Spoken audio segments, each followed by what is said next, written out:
E aí, tudo certo? Hoje a gente vai botar a mão na massa e construir, do zero, uma carteira bem balanceada de fundos imobiliários, os FIs. A ideia aqui é te dar um passo a passo, um método bem prático mesmo, para organizar os investimentos de forma inteligente. Então, bora lá! Pois é, essa aqui é a pergunta que não quer calar para muita gente que investe, né? Como é que a gente faz para montar uma carteira de FIIs que, ao mesmo tempo, pinga aquela renda todo mês e ainda cresce de forma segura? É esse o quebra-cabeça que a gente vai resolver junto hoje. E a resposta para esse desafio tem nome, é o método 2 em 1. Pensa nele como uma estratégia que organiza a bagunça, sabe?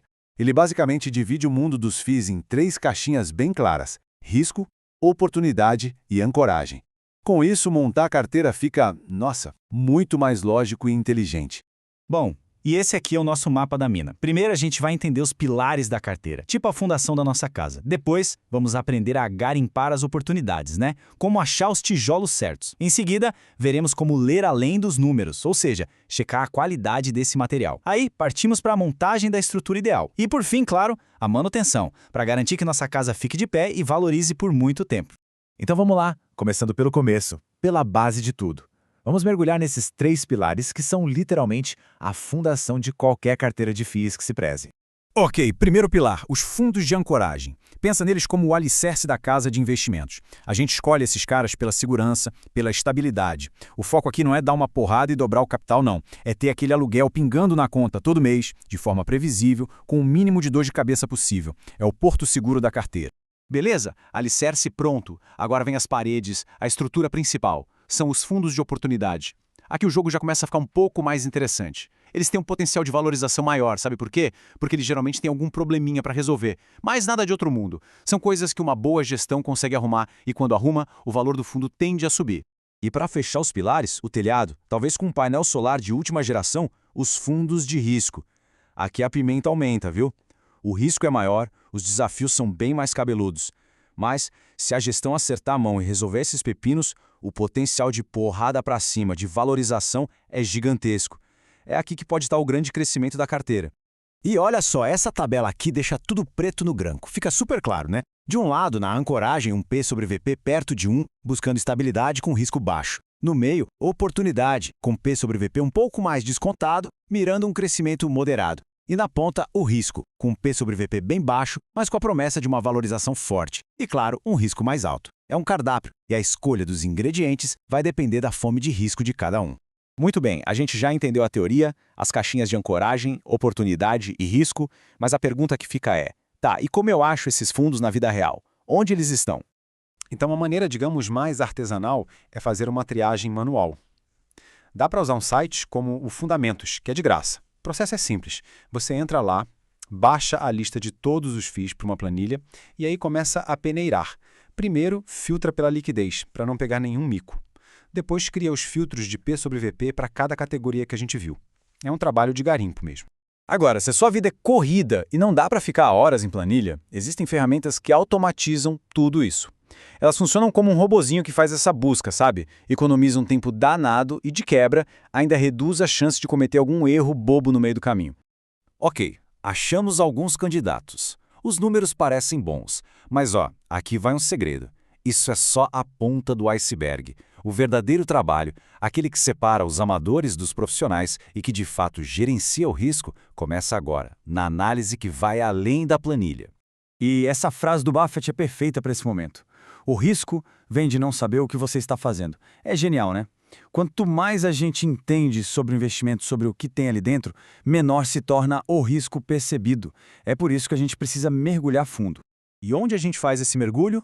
Nos relatórios gerenciais. Gente, isso aqui não é opcional, é inegociável. É lendo esses relatórios que a gente descobre a história por trás dos números. Qual é a real qualidade dos imóveis? A gestão sabe o que está fazendo? Quais são os riscos que eles mesmos admitem? É aqui que o filme completo aparece.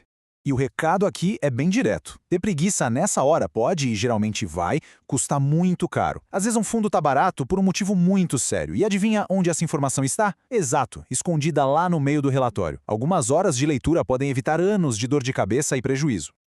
Ufa, passamos pela pesquisa, pela análise, agora vem a parte legal. Juntar todas as peças e montar a nossa estrutura, a nossa carteira ideal, definindo o peso de cada tipo de fundo. Olha aí um exemplo de uma carteira bem equilibrada. 50% a maior parte na segurança dos fundos de ancoragem. Depois, 30% em oportunidades para buscar um crescimento e uns 20% em risco para pimentar e buscar aquela valorização maior. Mas isso aqui é só um exemplo, tá? Cada pessoa precisa ajustar essas fatias para o seu próprio estômago para risco e seus objetivos. E é importante entender que a gente não compra tudo do mesmo jeito. Fundos de ancoragem, a nossa base, a gente compra quando o preço está justo, de preferência abaixo do valor patrimonial e senta em cima. É para longo prazo. Já os de oportunidade e risco, o jogo é outro. A gente busca comprar em momentos de estresse, com descontos exagerados, e fica de olho vivo, pronto para vender e botar o lucro no bolso ou pular fora se o risco começar a virar realidade. Beleza, casa tá de pé. Missão cumprida? Nada disso. Agora começa o trabalho de manutenção. Afinal, não adianta construir e largar, né? A gente precisa cuidar para que ela continue sólida e valorizando. E para essa manutenção tem um conceito que é, nossa, sensacional, o Yield on Cost. O que é isso? Basicamente, ele mostra qual é o seu rendimento de verdade, calculado sobre o preço que você pagou lá atrás, e não sobre o preço que a cota vale hoje. É uma visão muito mais poderosa do seu investimento. Vamos ver na prática que fica fácil. Imagina que alguém comprou uma cota de um FI por R$100. E durante um ano, esse fundo pagou, no total, R$10 de dividendos por essa cota. Fazendo a conta, o yield on cost é de 10%, certo? R$10 de dividendo sobre os 100 que foram pagos. Agora, digamos que o tempo passou e a cota valorizou para R$120. Quem olha o yield atual vai ver 8,3%, mas o retorno sobre o dinheiro investido continua sendo de 10%. Entender isso é fundamental, porque mostra o poder de comprar bem e carregar por muito tempo e ajuda a decidir se vale a pena vender ou continuar recebendo aquele super dividendo sobre o custo original. E no fim das contas, tudo se resume a essa outra frase do Buffett.